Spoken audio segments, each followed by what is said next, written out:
the significance of Srimad Bhagavad Gita. And then the summary of Bhagavad Gita.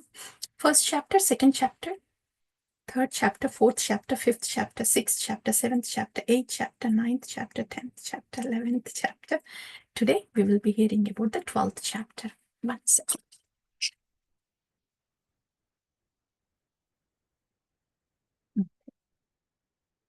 So in the first chapter, Arjuna had reasons why not to fight the battle. And in the second chapter, Lord Krishna very kindly, mercifully started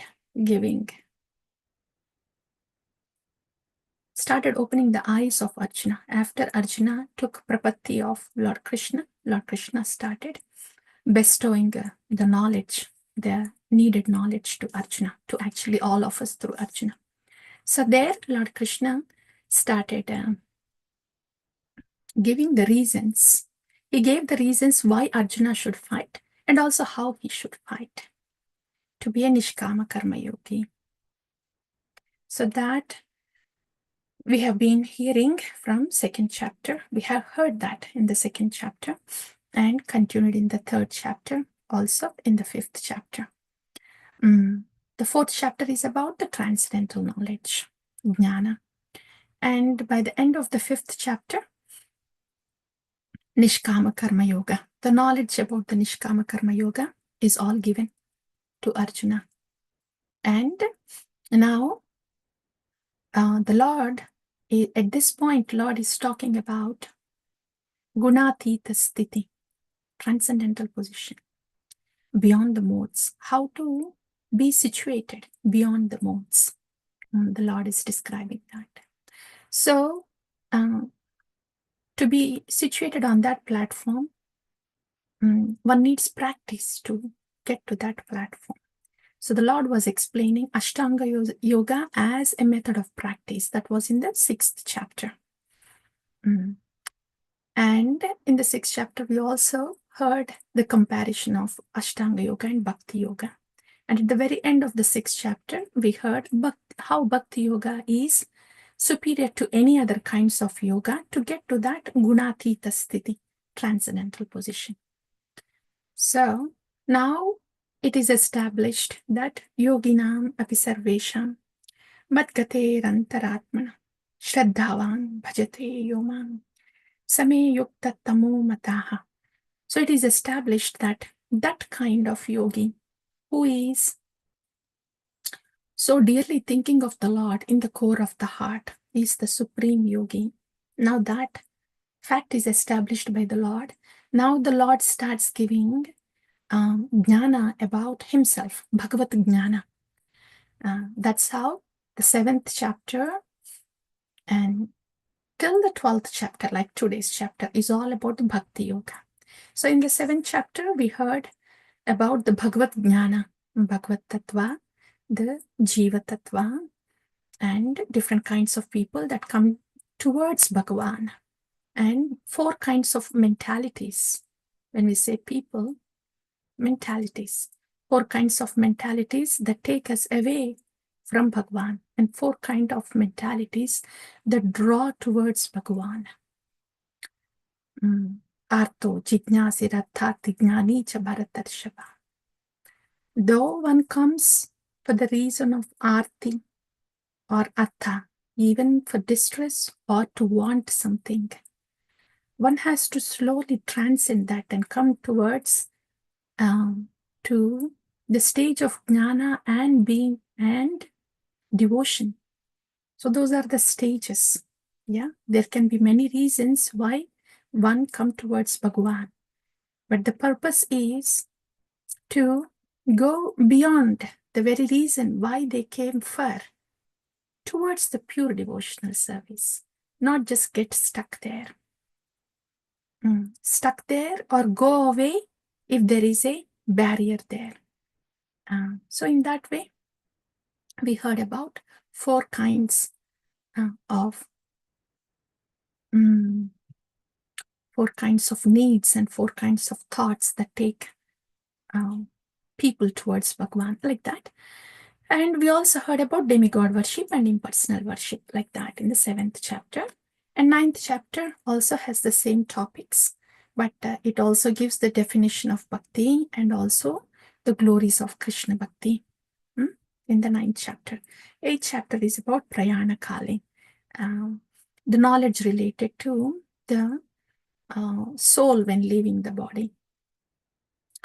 So in this way, 7th, 8th, and 9th are covered. And in the 10th chapter, Chaturshloki Bhagavad Gita has been explained, and also how the Lord is cause of all causes, how everything is from the Lord, and how everyone is from the Lord. And what would be the response of somebody who comes to know that everyone is from Lord, everything from the Lord? That was discussed. And Chaturshloki Bhagavad Gita and all the vibhutis of Bhagavan in this material world. That was discussed in the 10th chapter.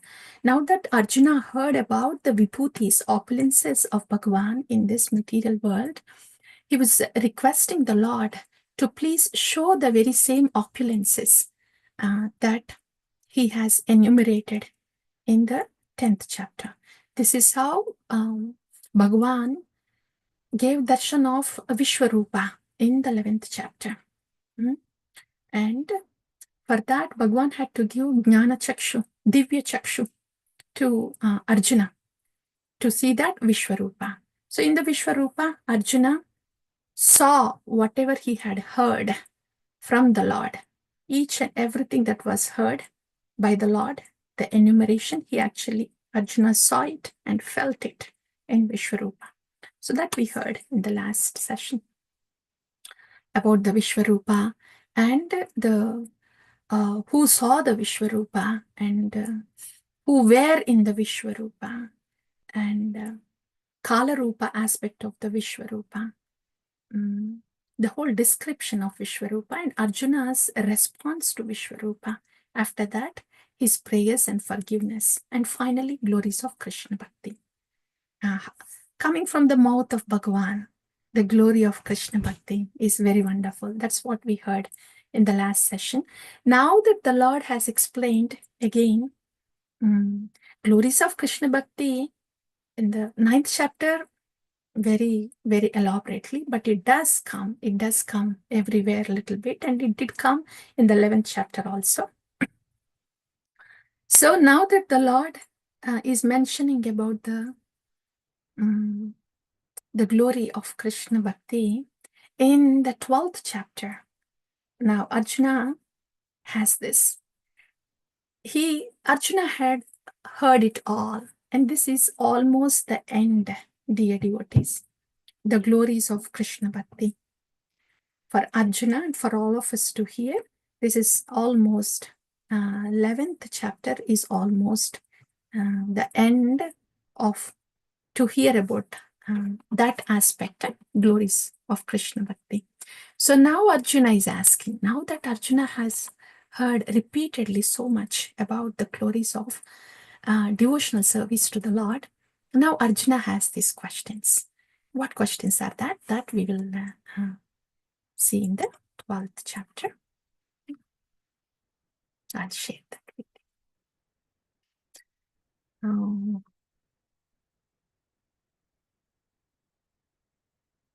So that's 12th chapter. But we want to go to this slide. That's Parthasarathi Krishna. Bhakta Vatsala Krishna. Parthasarathi Krishna. The divine charioteer of Arjuna. And for all of us, Shri Bhagavan Vacha. Srimad Bhagavad Gita.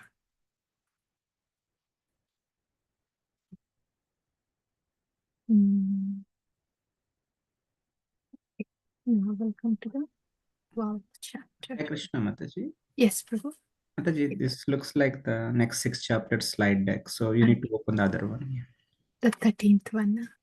Yeah, this is 13 to 18, Mataji. Yeah. Yes. Thank you.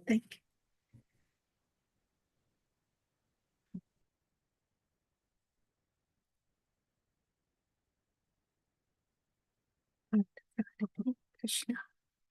Yeah. So this is the 12th. Yeah, thank you.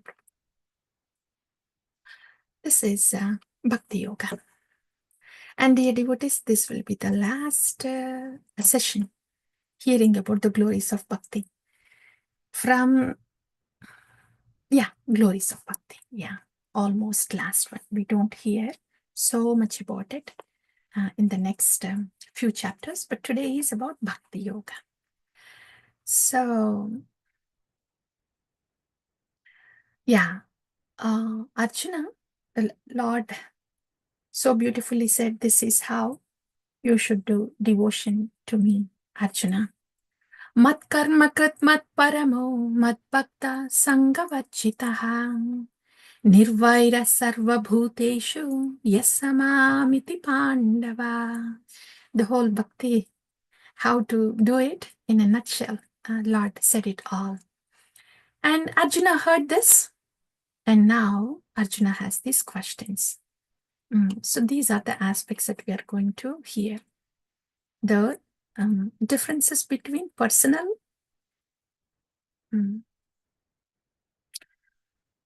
knowing and worshipping the absolute truth in a personal form versus as an abstract, impersonal, pure consciousness. So what is the difference that we will hear? And the second one is a ladder to Krishna. How is everybody in some way or other are heading towards Krishna or can head towards Krishna? That's ladder to Krishna. And the third one is about the qualities that are very dear to Krishna. These are the three main topics. Three topics that are discussed here in 12th chapter. So, what did Arjuna say after Bhagavan spoke about the glories of devotional service? Arjuna uvacha evam satatayuktaye bhaktastvang paryupasate ye chapi aksharam avyaktam tesham ke yoga vittamaham. Shri Arjuna, he was asking Bhagavan, evam satatayuktaye bhaktastvang paryupasate ye chapi aksharam avyaktam tesham ke yoga vittamaham. What is perfect? Who is perfect, Bhagavan? Is it the one satatayuktaye bhaktasvam paryupasate, the one that worships you, who are worship you in the personal form, or the one that meditates upon you as an impersonal, abstract consciousness? So, among these two, more than amongst these two, among these two, which one is perfect? Which method is perfect? Which kind of worship is perfect, Bhagavan? Is Arjuna's question. Because up until now, as Lord Krishna, as we have heard, he said it time and again, glories of Krishna Bhakti, glories of Krishna Bhakti, like that. So Arjuna heard again and again that devotional, personal worship of the personal form of the Lord, offering personal service to the Lord. That's what the Lord has been explaining and emphasizing all this time. Now, Arjuna, for the first time, he's kind of introducing this concept of, yes, I have been hearing about worshipping you in the personal form, but what do you say about the other kind of worship where some people just worship you or just be situated in you as pure consciousness? So would you be able to say something about that, Bhagwan? Which one is perfect now? So to that question, Shri Bhagavan Uvacham Mayaveshya mano ye mam nitya yukta upasate Shraddhaya parayopetas te me yukta tamamataha. And there is no ambiguity in Bhagavan's answer here. Clear, straight to the question that Arjuna asked. Sri Bhagavan is saying, Mayi aveshya mano yemam nitya yukta upasate. Whose mind, Mayi aveshya mano yemam, whose manas, whose mind and thought is totally absorbed in me and performing nitya, always, yukta upasate.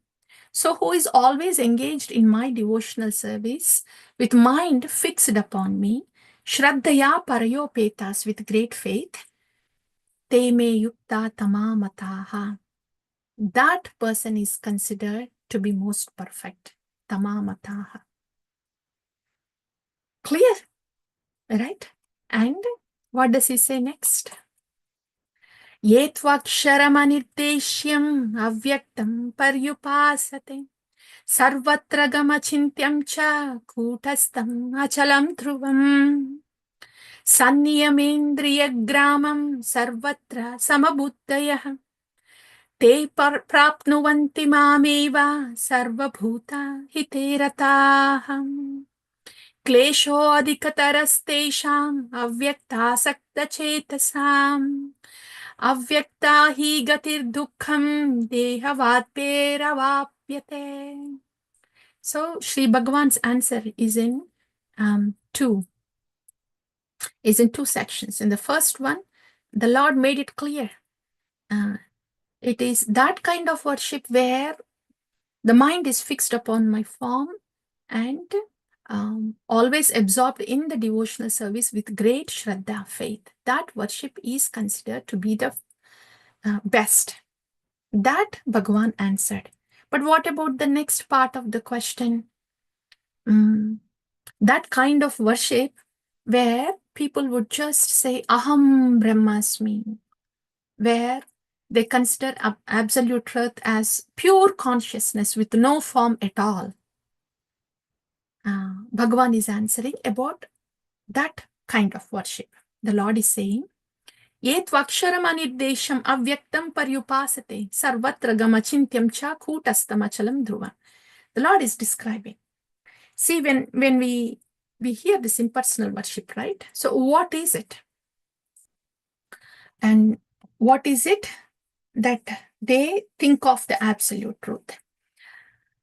They think absolute truth. They consider the topmost absolute truth is just pure consciousness, aksharam.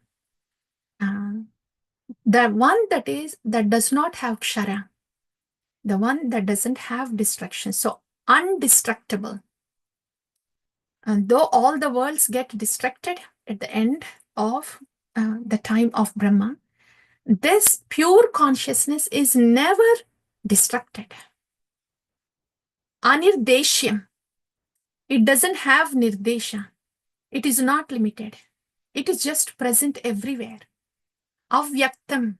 It is unmanifest. Cannot be seen. Unmanifest. It is only perceived, not manifest. Avyaktam. Sarvatragam achintyam cha. Kutastam achalam dhruvam. Sarvatragam achintyam cha. Sarvatragam, present everywhere. Achintyam, incomprehensible. Kutastam. It is kutastam, the seed of everything that is existing. Achalam dhruvam. Achalam is immovable. Something that is present everywhere is, of course, immovable. Dhruvam. Dhruvam is strongly, steadily situated. Achalam and dhruvam, immovable and strong. This is all description of that pure consciousness that is present everywhere. And for that, Sanniyamendriyam gramam sarvatra samabuddhaya. In order to be established in that concept of absolute truth, in order to be established in that pure consciousness with no form, no vision, nothing, just that pure consciousness as all in all.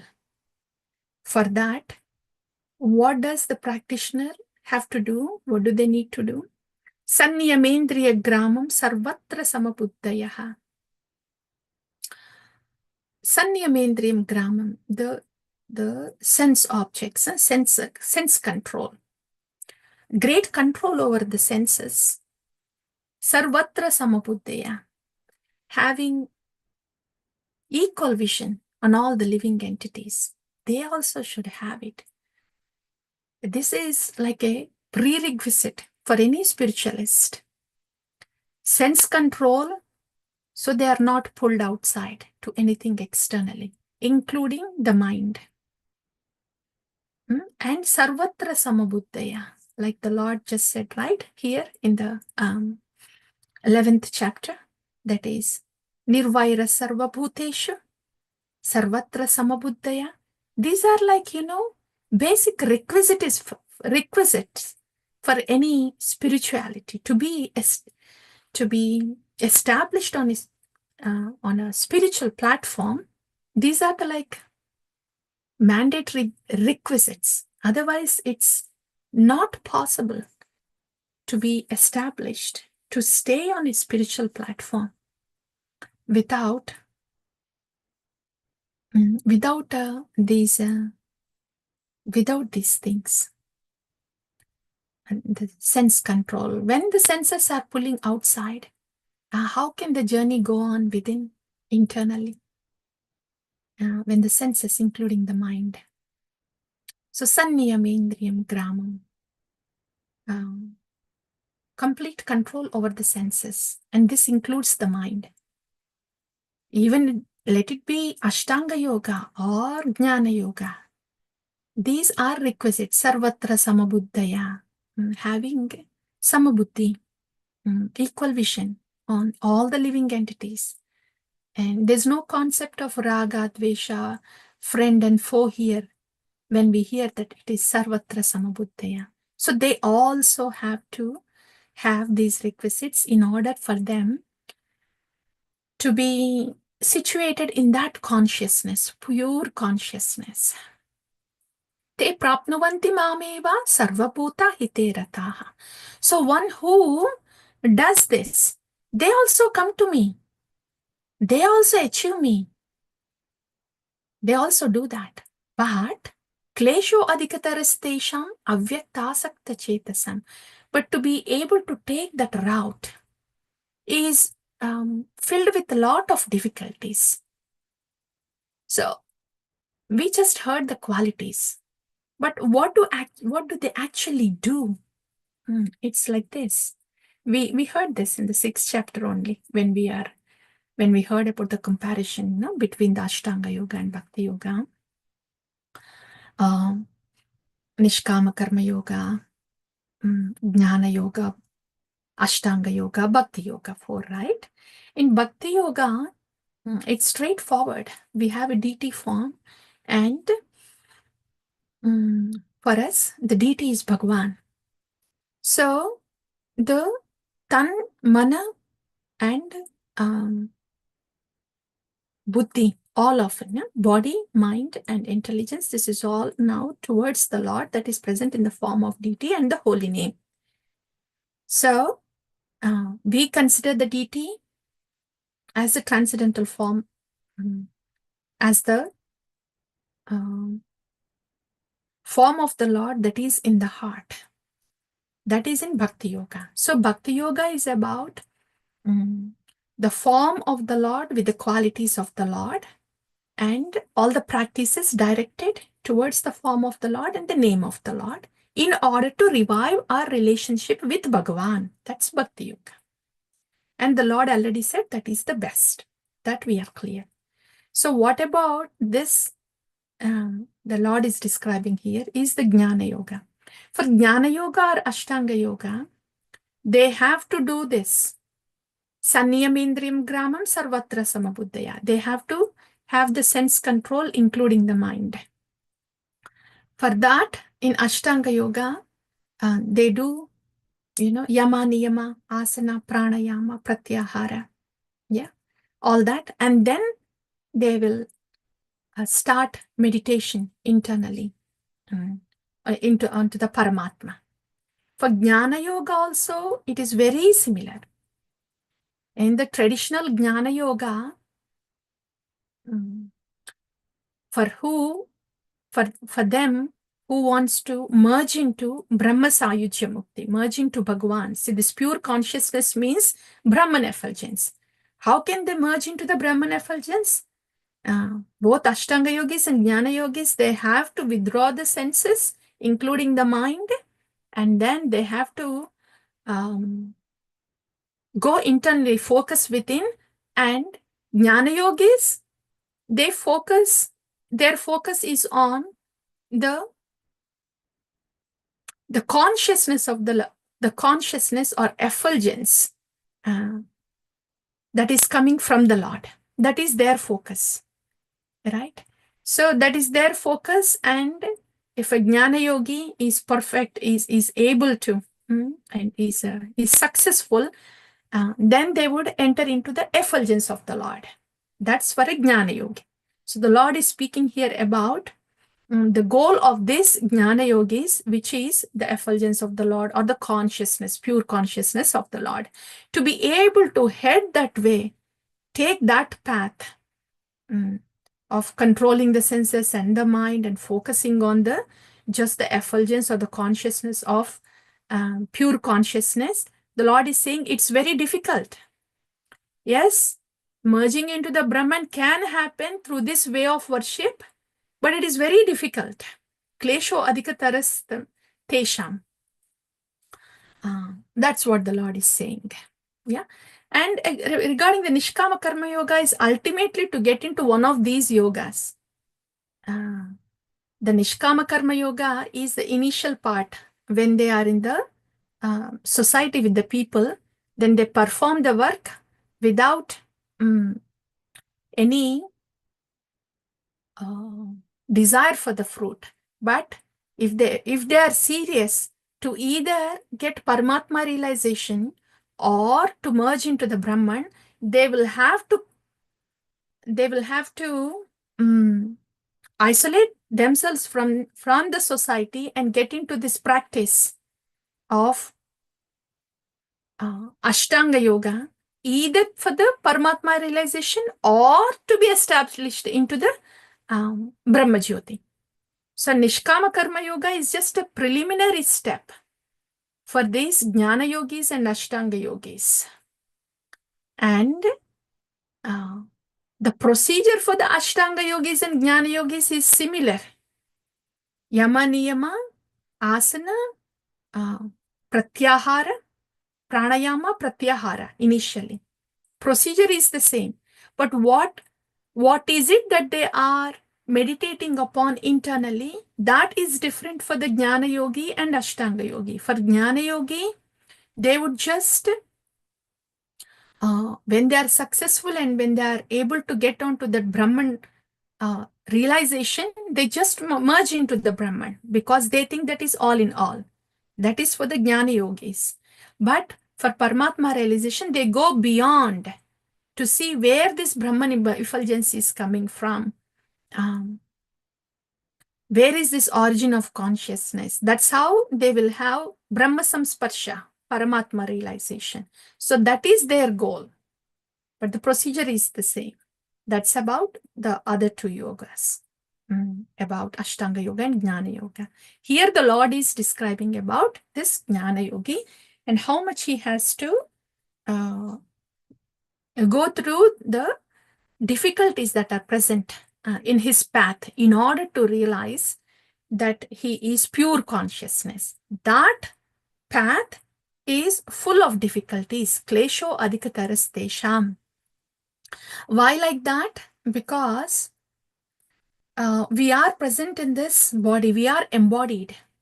Avyaktahi chetasam, avyaktahi gatir dukkham, deha vadbir avapyate. Because we are in deha, we are present in this body. To be able to conceive something which is out of this body, pure consciousness, that route is very difficult. Though one can finally get to that, merge into Brahma Jyoti, that is possible, but very difficult for somebody who is embodied, who is present in the body. So the Lord, in this way, he has explained the two-part question of Arjuna. And clearly he endorsed that the best one is whoever is fixing their mind on me, on my personal form, and is offering devotional service to me with great faith. That kind of worship is the best and most perfect. So, after answering that question, Sri Bhagavan continues, Ye tu sarvani karmani mayi sanyasya matparaha ananyena iva yogena mam dhyayanta upasate. Now that the Lord made it clear, answered the question, two-part question, and made it clear that devotional service is the perfect and more natural way to attain Krishna. That the Lord made it clear, and now the Lord is explaining how to do that. How to do that bhakti, devotional service. Etu sarvani karmani mayi sannyasa matparaha ananyaivaina yogena mam dhyayanta upasate. Sarvani karmani, all the actions, just perform for my sake. Mayi sannyasa matparaha, with great detachment, for my sake, perform all your actions. Ananyena iva yogena mam dhyayanta upasate. Dhyayanta, with undeviated attention, meditating upon me, perform all the actions unto me with great detachment. That is Bhakti Yoga. So, and this is the best. The Lord Krishna is endorsing. Tesham, what happens when a bhakta performs Bhakti Yoga like this? How beautiful. Lord clearly stated Bhakti Yoga is the best, and he just said how to do the Bhakti Yoga. And now the Lord is saying, what happens when somebody does Bhakti Yoga like that? Tesham aham samudharta mrityu samsara sagara bhavami nachirat partha mayi aveshita chetasam. Such an assurance. You just do that. You perform the actions for me with detachment to the results. Dhyayanta, think of me with undeviated attention. And then, aham samudharta, I will deliver you from this mrityu samsara sagarat, from this world of birth and death. Bhavami nachirat partha mayi aveshita chetasam. For those who mayi aveshita chetasam, for those whose chitta is on Bhagavan, mayi aveshita chetasam, bhavami nachirat partha, I swiftly deliver them. It doesn't take too long. That's actually so true, dear devotees. When the Lord is saying, nachirat partha, it does not take too long. And for sure you will come. And for sure you will attain me. It really doesn't take too long, as Bhagavan is promising here.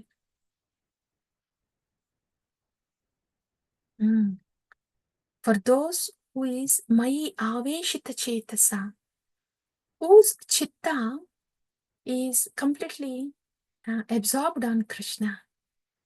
Krishna, Krishna, Krishna, Krishna, Krishna, Krishna, inside out, day and night, at all times, unconditionally. Mayi aveshita chetasam, performing the actions for the Lord. And chitta is all Krishna, Krishna, Krishna, Krishna.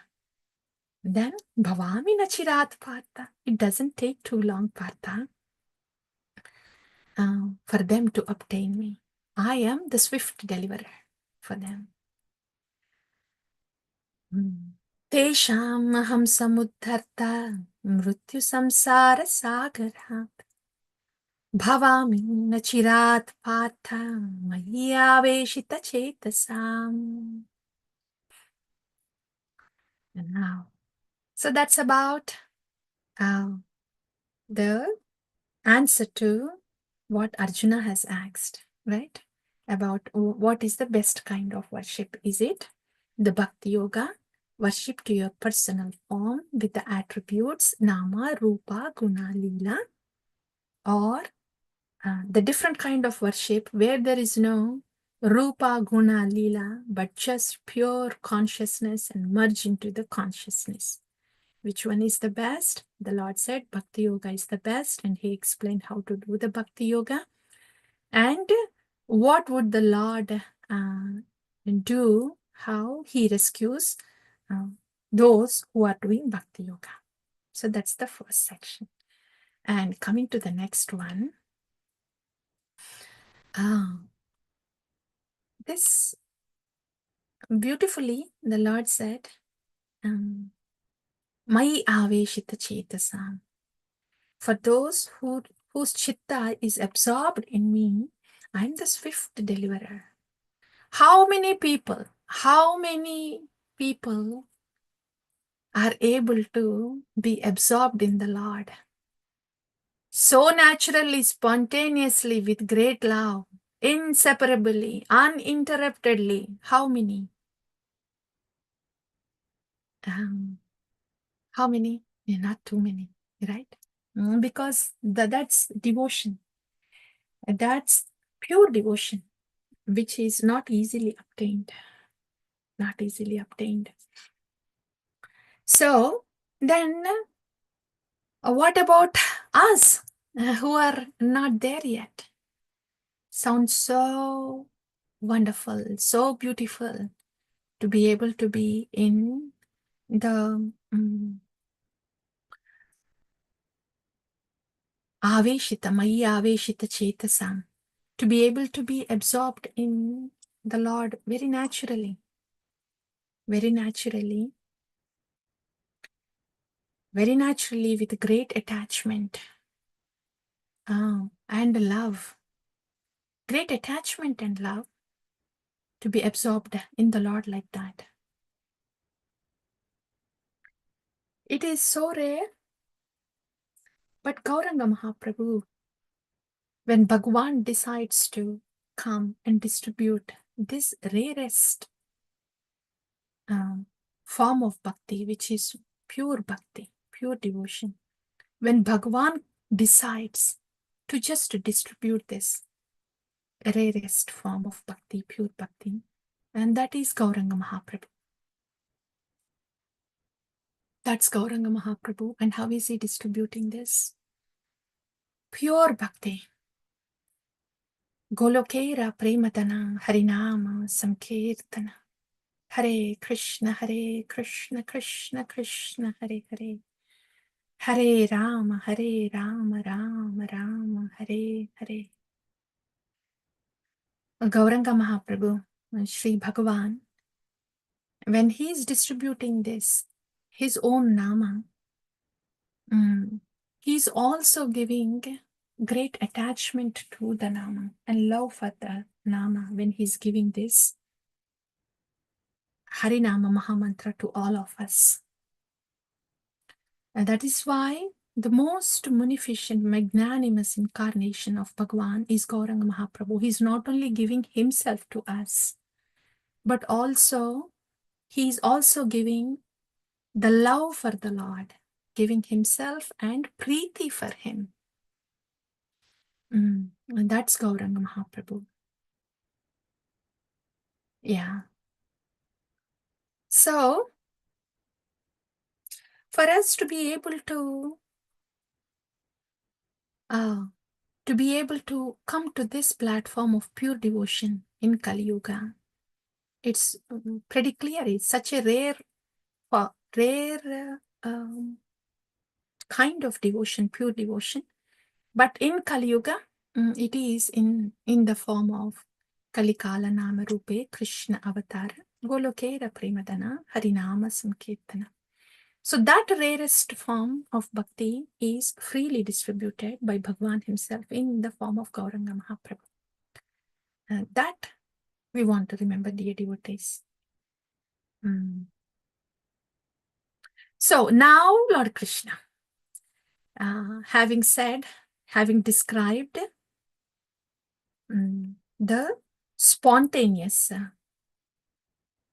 devotion of the Lord, now he's also bringing into picture all the rest of the jivas who does not have spontaneous attachment, spontaneous attachment and attraction to Bhagwan yet. So now in this topic, Lord Krishna is addressing all the living entities. All the living entities, and how do they fit in? Say, if there is a ladder that is taking us to Bhagwan, the spontaneous devotion, the pure devotees are actually with the Lord. They don't even, they're not like the topmost part of the ladder. If the topmost part of the ladder is the final rung, so that is pure devotion. So then how about the rest of the ladder, the other steps here? So the Lord is describing how everybody else fits in that ladder. From the steps that are present below, the steps that are present in the middle, and the one that are present at the top. So the topmost ones are the pure devotees who are spontaneously able to think of Bhagwan and serve Bhagwan. And so that's what Bhagwan is saying. Mayi eva manadhatsva, mayi buddhim niveshaya, nivasishyasi mayi eva, atha udvam na samshayaha. Mayi eva manadhatsva, mayi buddhim niveshaya. For those whose mind is steadily fixed on me, whose intelligence dwells on me, nivasishyasi mayi eva, who verily lives with me, ata urdhvam na samshaya. Without doubt, they are ascending towards me. So that is pure devotees. Mind fixed on the Lord. Intelligence dwells onto the Lord. The pinnacle of the intelligence is submission, surrender to Bhagwan. Because they know the Lord is Achintya. So the pinnacle of intelligence, the perfection of intelligence is total submission to the Lord. And then what happens? Nivasishyasi mayeva. Then they are with the Lord. With the Lord in the thought. In the thought, in the deed, they're actually with the Lord because their consciousness is so pure that when they say Krishna, the Nama, Rupa, Guna, Leela are there, right there. So in this way, they are with the Lord. So they are on the topmost level. And Lord Krishna is asamshayaha. So they will come to me with no doubt. Then how about those who are not there yet? With spontaneous devotion like that, naturally absorbed. Atha chittam samadhatum na shaknosi mayi stiram. Abhyasa yogena tato mamichaptum dhananjaya. Atha chittam samadhatum na shaknosi mayi stiram. If somebody's chitta is not steadily resting upon me, then when it is not natural of them for their mind and for their intelligence to be fixed on me, to dwell upon me, Abhyasa yogena tato. Let them do the abhyasa. Let them practice. Let them do the sadhana. So they take up sadhana bhakti. Abhyasa yogena tato. Mami chaptum dhananjaya to attain me. Dear devotees, this is sadhana bhakti. What is the purpose of sadhana bhakti? Mam ichaptum dhananjaya, to attain me, to be with Krishna. And the process is abhyasa yogena, practicing sadhana. What are we doing? What abhyasa are we doing? What are we practicing? Everyday practice, the sadhana bhakti. Hearing about the Lord again and again and again. Hearing is there, and taking the nama of the Lord, that is also there. And because we have this body, we are using the body in the seva of the Lord. These three things are there. Krishna nama, Krishna katha, Krishna seva. These are the three means to attain Krishna, to be with Krishna. How do these three things work? Because we have body and because we have rajoguna, passion, instead of getting entangled with karma, if we are performing some service to the Lord, then at least for that point of time, as we are thinking of the Lord, when we are serving the Lord, we are not in the karma cycle. So just to purify this body is placed in service. Okay? Those are what the services are meant for. Services are meant for to purify this body. So as much as the body can do the service, putting the body in service. But why? Why are we doing the service? That is for purification, right? The body, time is being purified, right? But while we do the service, the idea is this: we think of the Lord, that we are putting this body in the seva for this Bhagwan. So the action outside has to be aligned with the thought inside, a thought of Bhagwan inside. That is the whole purpose of service. To align the action of this body with the thought of Bhagwan inside. This is how purification happens. Initially, there's a lot of dissociation. The action of the body goes on, but the mind is just everywhere. It's not in the thought of the Lord. So the whole practice is to bring that mind while the action is going on, to bring that mind, remind us about the purpose of that action is for Bhagavan, for Bhagavan. So this is for you, Krishna. This is for you, Krishna. So with that internal meditation, service outside and thinking of Krishna inside. That is the purpose of the service. Yeah. And the next question comes, what if I'm not thinking, unable to think of Krishna? Do I stop doing the service? No. Then we can't even start the journey.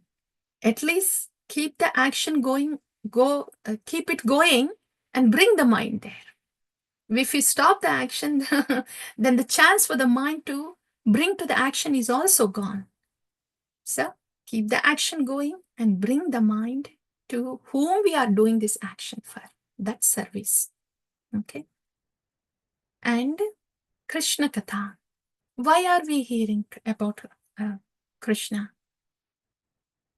To know about the Lord, right? To know about the Lord. This Krishna Katha is to know about the Rupa of the Lord and the form of the Lord, beautiful form of the Lord, and how wonderful are his qualities and all his pastimes with the devotees. So we are getting to know about Bhagavan.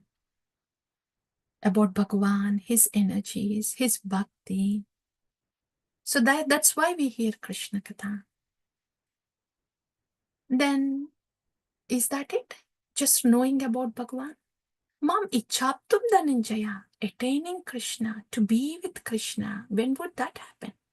Harinam. Harinam. Being with the Lord. Harinam means being with Bhagavan, because Kalikala Nama Rupe Krishna Avatara. Bhagavan is present in the form of Krishna Nama in Kali Yuga. So the service that we do is to bring the mind to the object of service.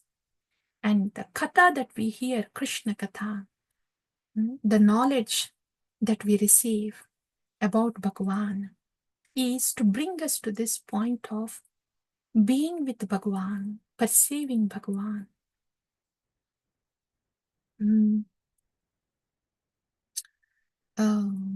Pratikshana Vande Guru Shri Charanarvindam Shri Radhika Madhavayorapayo Madhurya Leela Gunarupanamna Pratikshana Swadhanalolupasya Vande Guru Shri Charanarvindam. To be able to be with Bhagavan, perceive Bhagavan, the qualities of the Bhagavan, and to be able to be with Bhagavan is Krishna Prema. Without that attachment and love, being with Bhagavan does not happen. So, Harinama is that. So, sadhana bhakti, this is sadhana bhakti. Mamichaptum dhananjaya. In order to attain the Lord, being with the Lord with great attachment and love. That is the purpose of sadhana bhakti, with these three components of seva, service, Krishna Katha, and the Harinama. And very clearly, for a jiva to be able to, even to be able to do the seva, even to do the seva, even if it is mindless action, mindless service, even if the mind is going here and there, just to put the body in the action for Bhagavan is not easy. That itself is not easy. What to speak of further steps? So it's not easy because the mind is very strong. So we do the sadhana bhakti because it is instructed by Sri Guru. So it's the instruction that carries us through every step of sadhana bhakti. We did not pick and choose that I will hear the katha now, I will do the service now, I will chant now. It's not because I want to do it. It's because this is given, so I am doing it. So because it is done, it is instructed to do so, and it is being done under the guidance of Sri Guru, as an instruction of Sri Guru. That's where the strength and the direction is to walk through that sadhana bhakti. And this is how the sadhana bhakti will yield the result, because it is being done under the instruction. So it's the instruction and the guidance of Sri Guru that makes the sadhana bhakti keep going, whether it is service or Krishna Katha or Japa. So in this way, Krishna can be attained through sadhana bhakti. This Abhyasa Yogena sadhana bhakti slowly, when it is performed, then it will go towards this Raga Bhakti, the first ladder. So the first step is the spontaneous devotion, pure devotees. Since we are not there yet, since the bhakti is not coming spontaneously, the Lord is saying, okay, now practice it. So as one practices sadhana bhakti like that, gradually over a period of time, under the guidance, then one comes to the spontaneous bhakti, raga bhakti. Okay, That is about the sadhana bhakti. But not everybody can take diksha. Not everybody is ready to be committed to bhakti and take initiation and start the abhyasa yogena and sadhana bhakti. Abhyasa yogena, sadhana bhakti, here it is, one is committed. One is committed to obtain Krishna through sadhana. It means they have taken diksha. So not everybody can take diksha. So what about them? What can they do to come towards Krishna? Abhyasepi asamarthosi matkarma paramo bhavam madhartam api karmani kuruvan siddhim avapsyasi. Abhyasepi asamarthosi. If somebody is asamartha, even for abhyasa, if somebody is unable to do, if they have inability, if they are unable to do this sadhana bhakti, then mat karma paramo bhava. Do their actions for me. Madartam api karmani kurvan siddhim avapsyasi. Then let them they do their actions for me. Dedicate their actions for me. What it means is, if somebody is not committed to take up the sadhana bhakti, to get the diksha, and be committed to everyday practice, yet then what they can do is assist, associate and assist who are committed to do devotion under the guidance of a pure devotee. So that's the next step.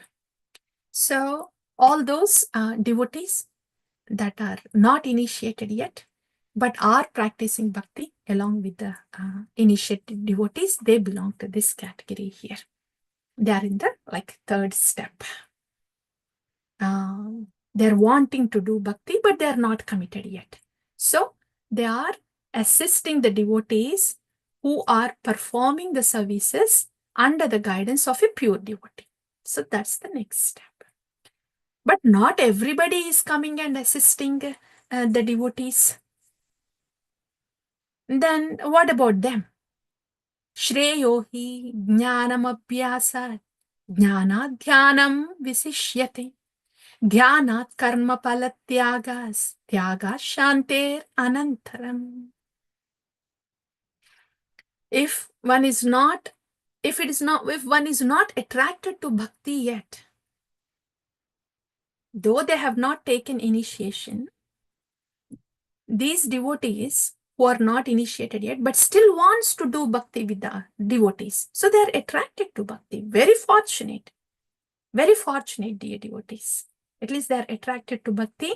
And during the course of time, they will be attracted to Krishna so much that they want to commit to the process of bhakti, take shelter of the Lord. In that way, they take initiation.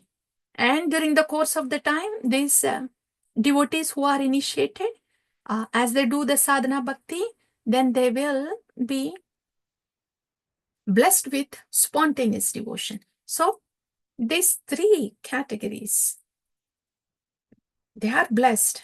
The pure devotees are clearly blessed. And those devotees that are doing the sadhana bhakti are also blessed. And blessed are those also who are attracted towards devotion and are assisting the devotees that are committed. So this is a blessed, these three, a blessed group. So, okay, for those people who are not attracted to bhakti yet, then what about them? Where do they fit in the ladder, in this ladder? If they're not attracted to bhakti yet, the Lord is saying, let them do the jnana. Let them just get the knowledge about me. They are not attracted to my form, to my personal worship. Okay, let them just get the jnana. But even better than just getting the knowledge about me, let them do something in action. Let them sit, do dhyana yoga. Let them just focus, bring their attention within them as on me as Paramatma. That's even more better than jnana. like that. So in that way, the next one, the fourth step in the ladder is the dhyana, worshipping the form, the Lord, at least as Paramatma, though not personal worship as in the form of Bhakti Yoga. The next one would be acknowledging the absolute truth as Paramatma within the heart. Okay, let them at least do that. And we wonder, whoa. So all this Ashtanga Yoga, these yogis, the Brahma Samsparsha, and the Paramatma realization, is it really less than even those devotees who are not initiated yet but are attracted to Krishna Bhakti?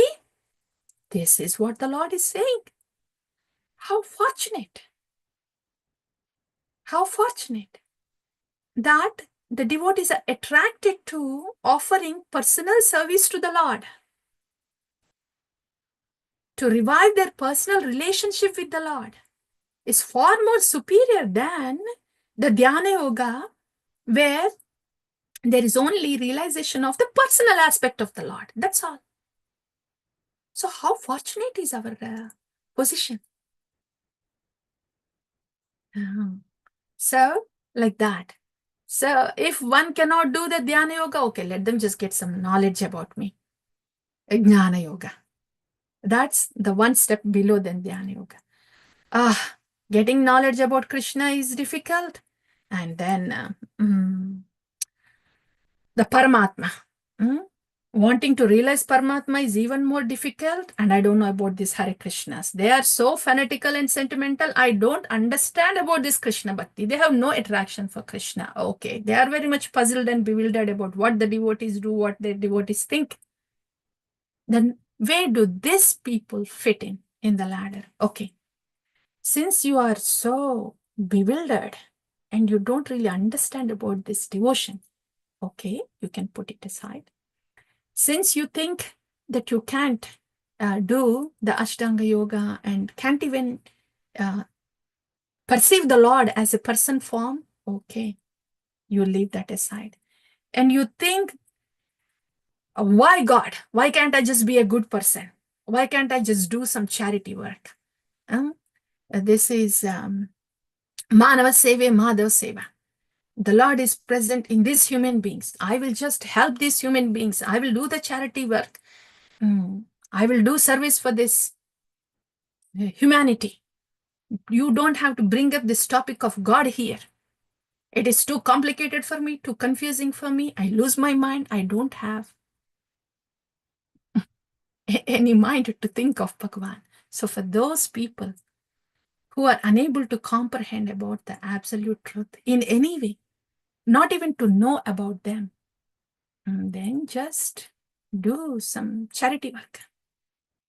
Just do some charity work. So these are the different. What happens is when they do some charity work like that, at least they are trying to be in the mode of goodness, doing charity. Selfless service is mode of goodness. So at least if they are maintaining that, managing that, and someday then they will get the association. Someday they will be able to attract it to some part of the bhakti, and they will be drawn up towards the ladder. So this is how everybody fits in the ladder that takes us to Krishna. The first one being spontaneous devotion. Second one is devotion in practice, sadhana bhakti. The third one is attraction to bhakti, but no commitment yet. And the fourth one is dhyana yoga, where the soul is at least ready to accept the personal aspect of the absolute truth. And the next one is just some knowledge about the absolute truth. And the bottom of the ladder is the charity. So in this way, everybody, we see not everybody is also there. So who are left over? Those people who are not even having the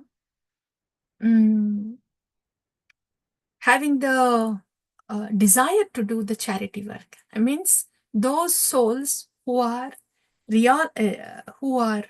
predominated by tamoguna and rajoguna, passion and ignorance, that they're not even attracted to the charity work. They are too far from Krishna. They're too far. So these people that are enumerated, they are in the ladder for Krishna, towards Krishna. Okay, so that's about. And now, dear devotees, we kind of fit in the second or third. So that's our blessed position. It's not our qualification, but the blessed position. Yeah. And finally, the qualities dear to the Lord Krishna. So after Bhagavan has explained this, now the rest of the qualities that are described here, it's described that these are the qualities of a pure devotee. When we hear this, then we will know they are really the qualities of the pure devotee. But we want to hear them as the qualities dear to Lord Krishna, because we have a tendency to just think, oh, pure devotees are a different category.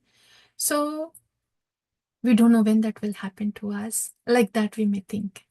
But when we are seeing this subject matter as qualities dear to Lord Krishna, even though we are in sadhana bhakti, we can always strive to please the Lord with these qualities.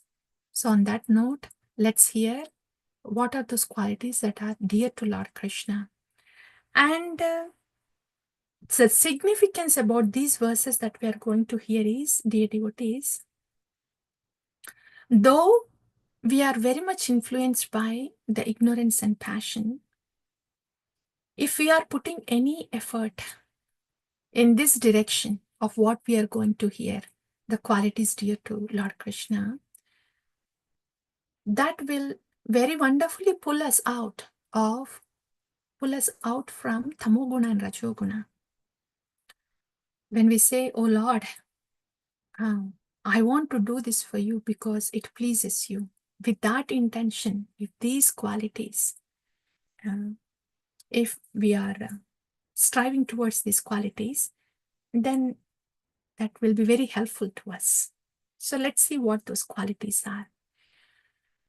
Shri Bhagavan Uvacha Atveshta Sarvabhutanam Maitra Karunaye Vacham Nirmamo Nirahankaraha Samadukha Sukhakshami. Adveshta Sarvabhutanam Maitra Karunaye Vacham. There is no dveshta to any living entity, no hatred towards any living entity. Not only no hatred, but maitra, maitri. Maitri is compassionate friendship. Maitra, karuna. Not only having hatred to any living entities, but having compassion to all the living entities. Nirmamo nirahankara samadukha sukhakshami. There is nirmamo, there is no minus, no false ego. Nirhankara. Nirmama and nirahankara, there's a package deal. The minus and I am the doer. Samadukha sukhakshami, who is equiposed, who takes both happiness and distress as the same. Srila Prabhupada explains in the purports. These verses are beautiful, but how to actually practically apply, practically get there, Srila Prabhupada beautifully describes the purports.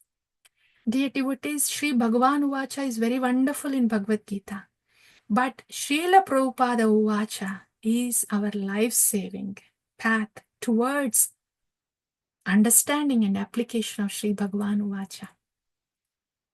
Here, Srila Prabhupada describes Nirmamo Nirahankaraha is the devotee understands that he's not this body.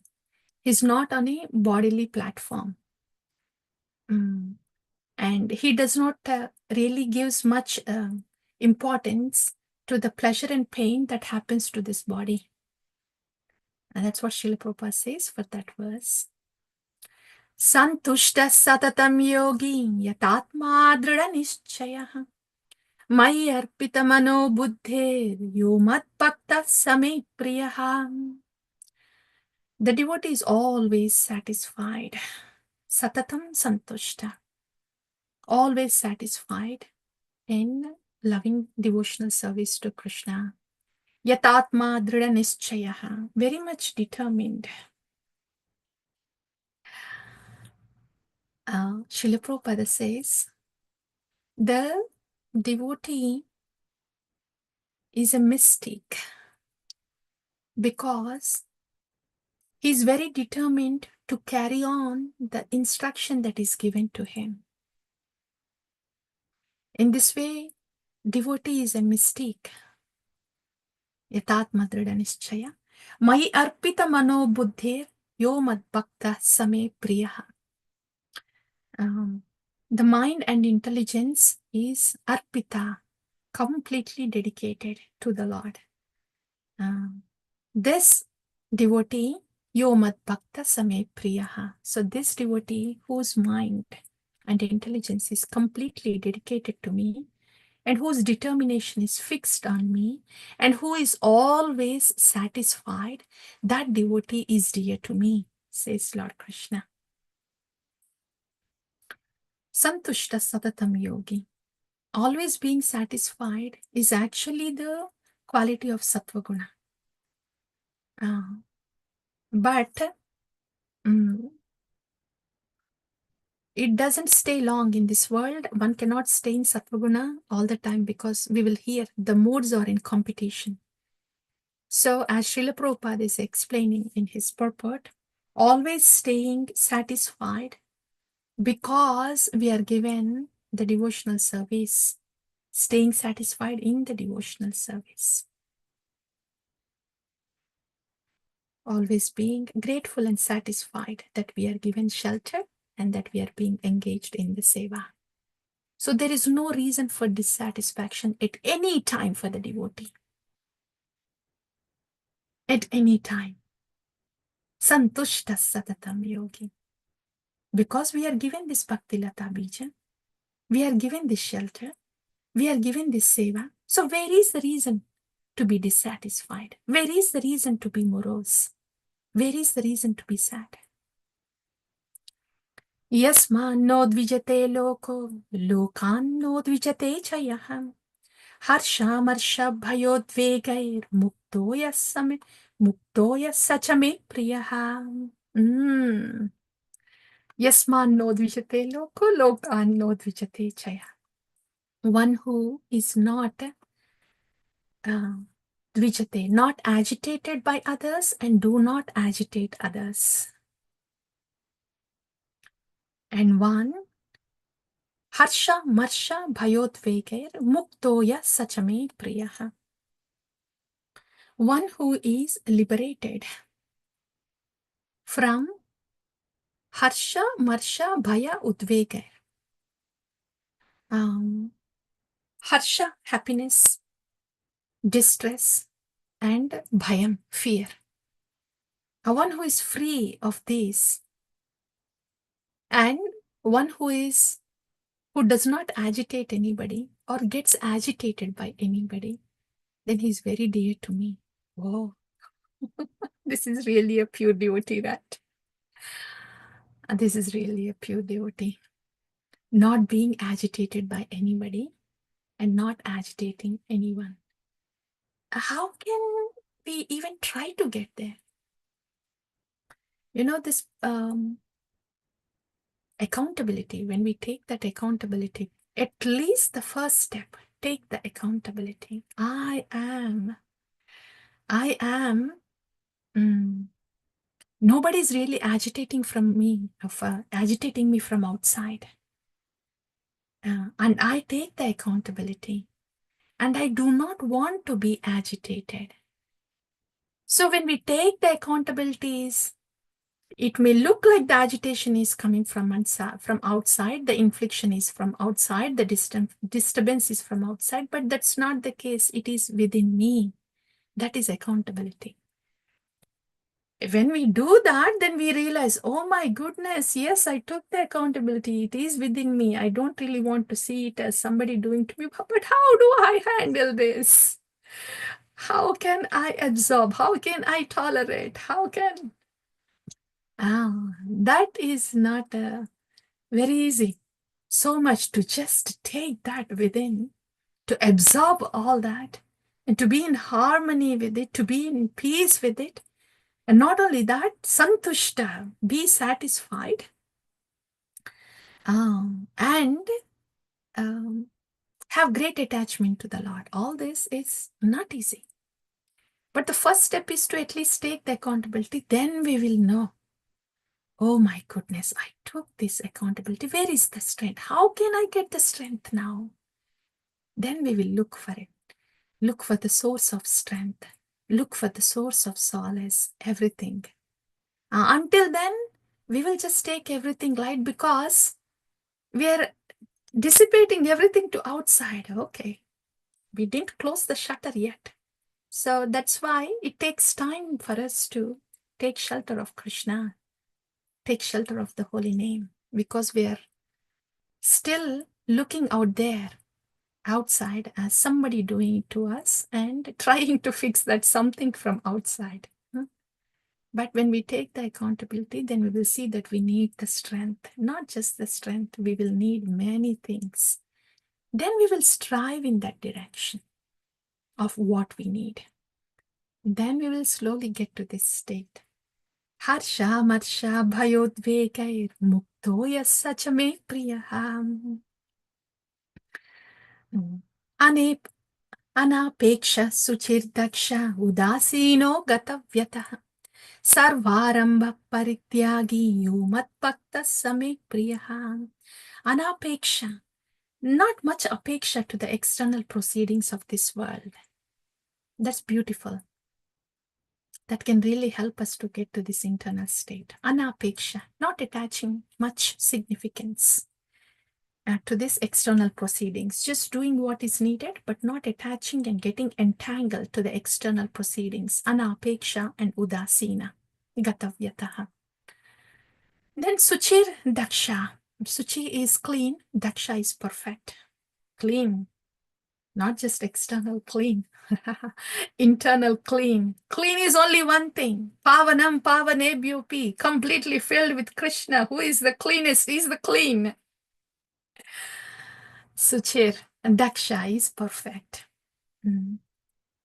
Sarvarambha parityagi yo mad bhakta same priyaha. Sarvarambha parityagi is not trying to do the things in order to accomplish some result. This is more of a Nishkama Karma Yoga. So performing an action or service, not in a mood to accomplish a result, not really tied up with the anxiety and entangled with the anxiety of what the result might be. Sarvarambha parityagi. Yo mad bhakta same priyaha. That devotee is dear to me. Yo na hrishyati na dveshti, na shochati, na kankshati. Shubha parityagi, bhakti mam ya same priyaha. Yo na hrishyati na dveshti, na shochati, na kankshati.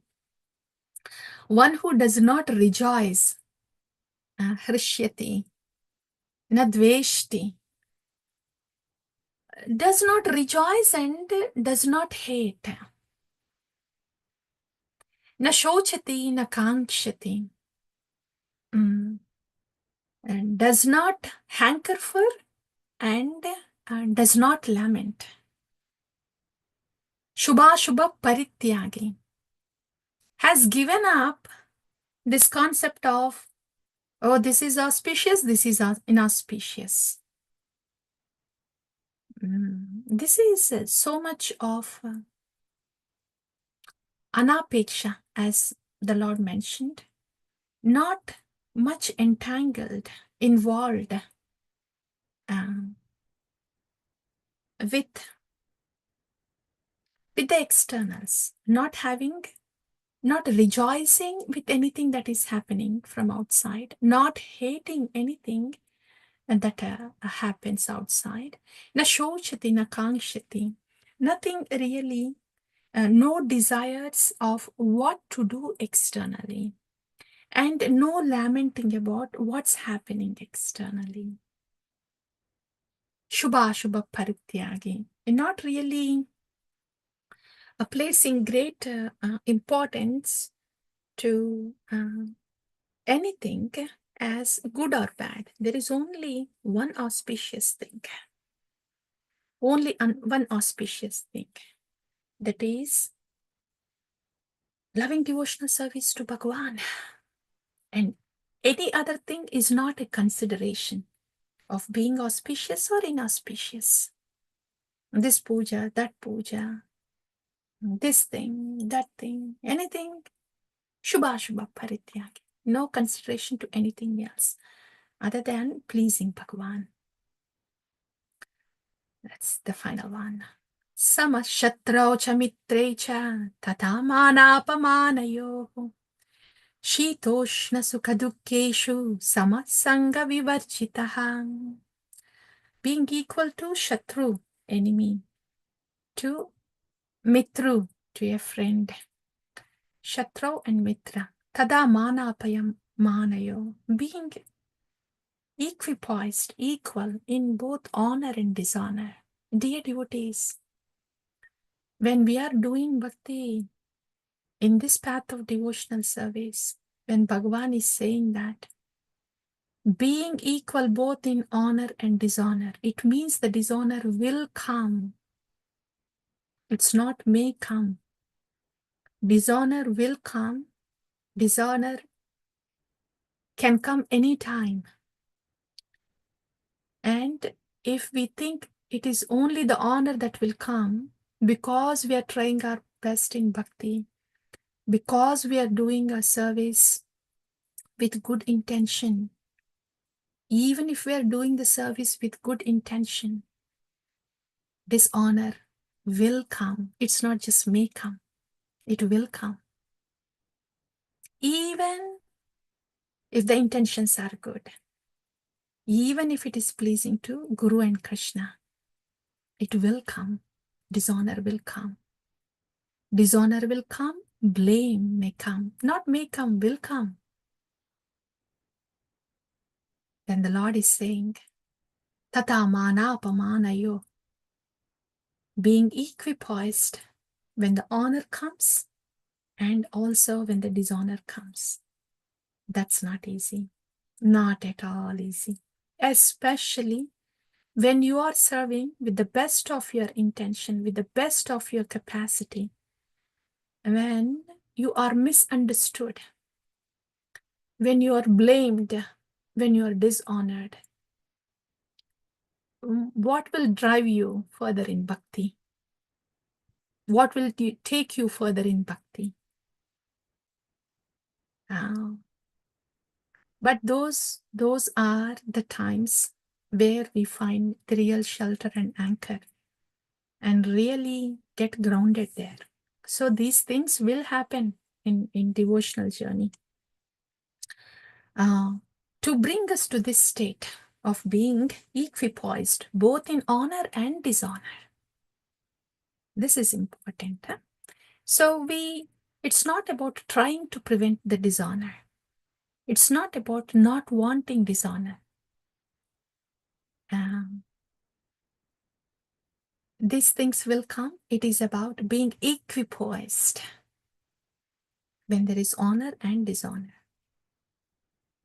Only when we see that we are Guru Mukha Padma Vakya Chittete Koriya Aikya. If that's the only reason that we are going on in bhakti, and then only it will keep us going. Otherwise, these are pretty big things to even absorb. What to talk about being steady in bhakti and go on. Yeah. Samo shatro cha mitre cha. How can that happen? When somebody is really hurting you very clearly, very clearly hurting you, and you see them as mitra? Yeah. When Guru and Krishna are at the center, only then we can see Samashatrocha Mitrocha. So, yeah, Shitoshna Sukadukeshu Samasanga Vivarjitaha. Tolerating Sita Ushna, the heat and the cold, Sukha and Dukkha, happiness and distress, Samasanga Vivarjitaha, treating all of them as the same. These are, right? Yeah. But this is the purification. This is the purification that one will go through and has to go through to get the pure devotion. And that is why we need the shelter and the anchor of a pure devotee who practices pure devotion. Tulya nindastu tirmauni santushto yena kenachit aniketa stiramate bhaktiman me priya naraha. Tulya nindastu tirmauni santushto yena kenachit. Tulya nindastu tir. When there is ninda, when there is a blame, stuti, when there is a praise, tulya, not really considering any blame or praise. Mauni is always a quiet, Mauni is silent. For devotee, silent is silence with the modes. It's only Krishna and Krishna. So the real silence is only speaking about Krishna, only thinking about Krishna is the real silence. Otherwise, that silence is quickly filled with some other chaos. Srila Prabhupada explains that Mauni, silence is that. Santushta ena kena chit, aniketa stiramate bhaktiman. And santushta, always being satisfied in any condition. Aniketa stiramate bhaktiman me. Aniketa Sthiramatir, and not really caring for any residence. Here, residence is not just our house or a place to stay. Aniketa, not really caring for a fixed position in bhakti. For a dasa, nudasa, position is not really fixed. The goal and purpose is to please Krishna. In any position we might be put in. Aniketa, Sthiramatir, with a steady mind. So one who has all these qualities is very dear to me. And the final verse. Etu dharmamritam idam yadoktam paryupasate. Shraddha dhana mat parama bhaktaste ativa me priyaha. And those who follow this dharmatmamidam yathoktam paryupasate, this imperishable path of devotional service, those who follow this with great faith, mat parama bhaktaste ativa me priyaha. With great faith, making me as mat parama, considering me as the supreme object.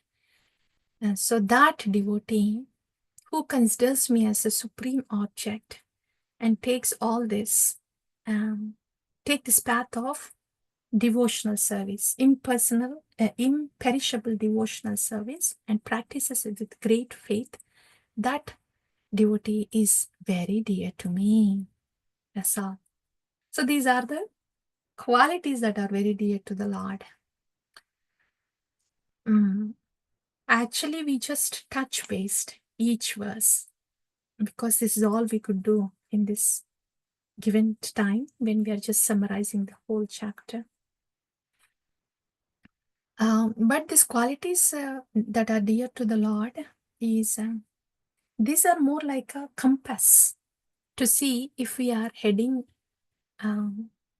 right, if we are heading right in our bhakti, if we are seeing these qualities within us, if we are seeing at least any trace of these qualities. If we are heading towards these qualities, then that is progress in bhakti.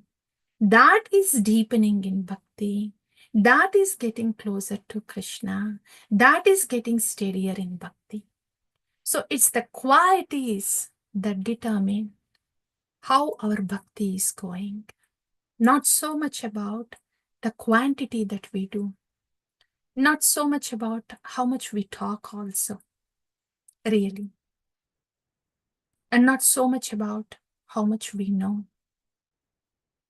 not so much how much we do, not so much how much we know or how much we talk, but how much of these qualities are there in me. That is my bhakti. So heading towards these qualities, that is the deepening in bhakti or progress in bhakti. That's the measure. That's all, the devotees. So what we heard today is about the bhakti yoga, about the question, what form of worship is superior? Is it worshipping the personal form with the Nama Rupa Guna Leela, or just being situated? Everything is peace, everything is love hanging in there. Which one is better?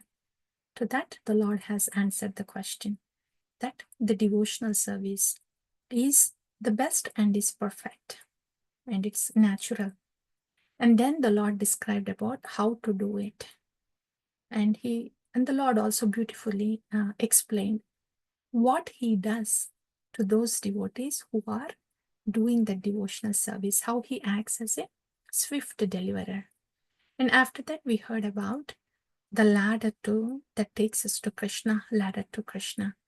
And the top of the ladder are pure devotees with spontaneous devotion. And then next are the sadhakas who are doing bhakti under the guidance of a pure devotee.